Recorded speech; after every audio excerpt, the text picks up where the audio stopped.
नमस्कार, मैं आचार्य विनोद भारद्वाज आप सभी लोगों का स्वागत करता हूं। आज हम बात करेंगे तुला राशि की 2021 में क्या संभावनाएं हैं, क्योंकि तुला एक तरह से प्रेम का प्रतीक राशि मानी जाती है, वैभव का प्रतीक माना जाता है, धन का प्रतीक माना जाता है। लग्जरी लाइफ के लिए तुला बेहद खास होता है और निश्चित रूप से वैवाहिक जीवन के लिए भी तुला अमृत है, क्योंकि शुक्र यदि ना होता तो प्रेम इस दुनिया में होता ही ना। इसलिए शुक्र की यह निश्चित रूप से दूसरी राशि हर प्रकार से जीवन में प्रेम के साथ साथ लग्जरी लाइफ को देने वाली है।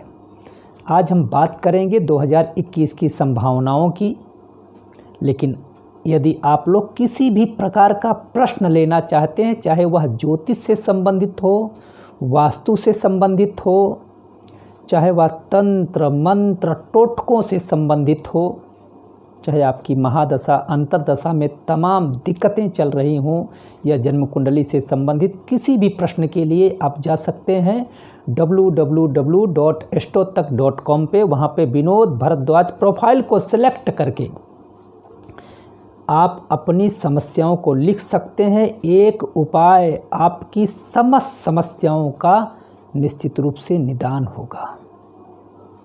वहाँ से आप हमसे फ़ोन पे बात भी कर सकते हैं। अब बात करते हैं तुला राशि की संभावनाएं 2021 में क्या हैं, क्योंकि ईसवीय सन हमारा सन है नहीं। ईसवीय सन अंग्रेज़ों का संवत है, अंग्रेज़ों का ईसवीय सन है, लेकिन 99% कार्य तो इसी में होता है। तो ज्योतिष का निश्चित रूप से कथन है कि जिस समय प्रश्न किया जाए उस समय को भी लग्न बना करके प्रश्न लग्न के माध्यम से व्यक्ति के जीवन की समस्याओं को सॉल्व किया जाता है। ये अकाट्य सत्य है ज्योतिष में। तो आज हम संभावनाओं को तलाशेंगे 2021 में तुला राशि की। तो देखिए, जो चंद्रमा आएंगे यहाँ पे दसम भाव में। दसम भाव क्या है? राजकीय कार्य का स्थान है। और जो आप मेहनत करते हैं उसकी डिलीवरी, चाहे वो अर्थ के रूप में हो या किसी भी रूप में हो, आपके कर्म की डिलीवरी, पुण्य करते हैं तो पुण्य का जो भी आपका कर्म होगा या कुछ भी कार्य करते हैं तो उसकी डिलीवरी है एकादश भाव। एकादश भाव बेहद महत्वपूर्ण होता है और चंद्रमा के आगमन से निश्चित रूप से अच्छा होगा, क्योंकि कर्क राशि का चंद्रमा बहुत ही अच्छा माना जाता है, स्वराशि का माना जाता है। तो डिलीवरी तो होती रहेगी, लेकिन कुछ दिक्कतें हैं, क्योंकि किसी भी जन्म कुंडली का पंचम भाव उसके ज्ञान का भाव है। यदि व्यक्ति ज्ञानी है तो अपने ज्ञान से समस्त विघ्नों को दूर कर देता है। तो आपके पंचम भाव का जो स्वामी है वहाँ पे अंक बन रहा है शनि का, वो गया है चतुर्थ भाव में। थोड़ी सी दिक्कतें हो सकती हैं। आगे इस कार्यक्रम में हम पूरा आपको बताने का प्रयास करेंगे, उपाय सहित बताने का प्रयास करेंगे कि शनि आपके पंचम बुद्धि को प्रभावित ना करें, आपके सारे कार्यों को सिद्ध कराएं। लेकिन कार्यक्रम को पूरा देखिएगा। अब बात करते हैं सप्तम भाव, आपके जीवन साथी का भाव है। जीवन साथी यदि अच्छा है तो चाहे जितना खराब दिन आ जाए दोनों मिलके पार कर लेते हैं। यदि जीवन साथी से किसी भी प्रकार की खटपट होती है तो सब कुछ खराब हो जाता है। सब कुछ अपने पास होते हुए भी उसका फल हमें नहीं मिल पाता है, हम दुखी रहते हैं। अब आते हैं नवम भाव। नवम भाव क्या है? भाग्य का भाव है। यदि थोड़ा भी कार्य अगर हम संपन्न करते हैं, भाग्य उच्च है, तो उस कार्य में इतनी सफलता मिलती है तो पूरे वर्ल्ड में छा जाते हैं। ऐसा होता है, क्योंकि मेहनत करने वाले बहुत सारे लोग हैं, लेकिन कुछ लोग होते हैं चुनिंदा, वो थोड़ा सा मेहनत करते हैं, पूरा संसार उनको जानने लगता है। तो यह जन्म कुंडली में भाग्य का खेला है। तो आपके नवम भाव का जो स्वामी है बुध, वो तीसरे भाव में गया है। मेहनत खूब करेंगे, मेहनत का प्रभाव भी आपको मिलेगा। दसम भाव में चंद्रमा है, तो निश्चित रूप से राजकीय पक्ष से आपको कुछ सहायता मिल सकती है। या कोई सरकारी अधिकारी या नेता आपकी 2021 में कुछ सहायता कर सकता है, जिससे कि आपका भाग्य चमकेगा।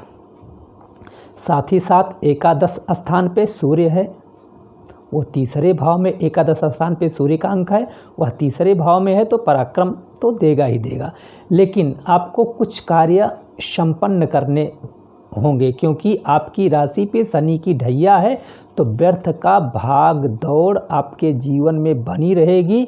इसको आपको अपने 2021 में आत्मसात कर लेना है।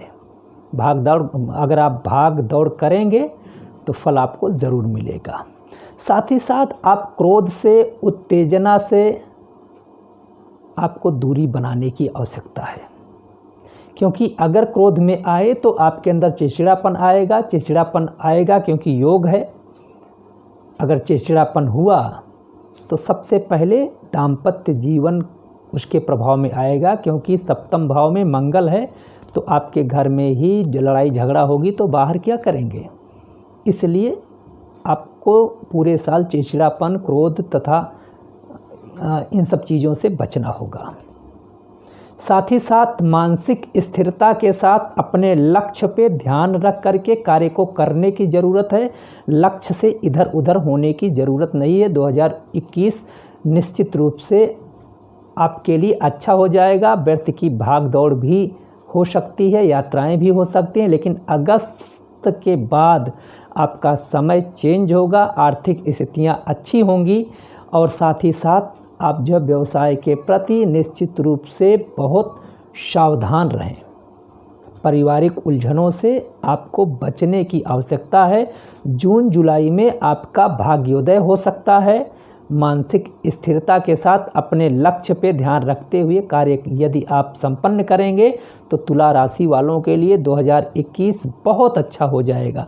अब आप क्या ऐसा कार्य करें 2021 में जिससे कि तमाम विघ्न बाधाएं दूर हों।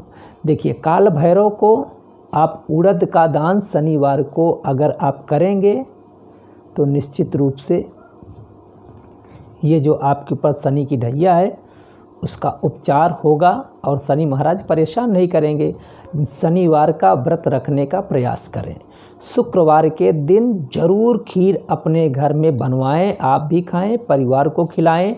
शुक्र का प्रभाव यदि अच्छा होगा तो घर में शांति होगी, व्यापार भी आपका बढ़ेगा।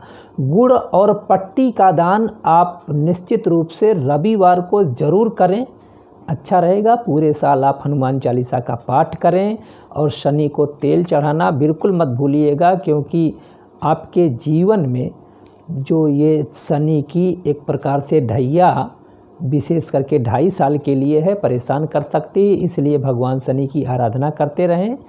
2021 आपके लिए बहुत अच्छा होगा, क्योंकि एकादश का चंद्रमा आपके जीवन में वह सब कुछ प्राप्त कराएगा 2021 में जो आपने मन में सोच रखा है।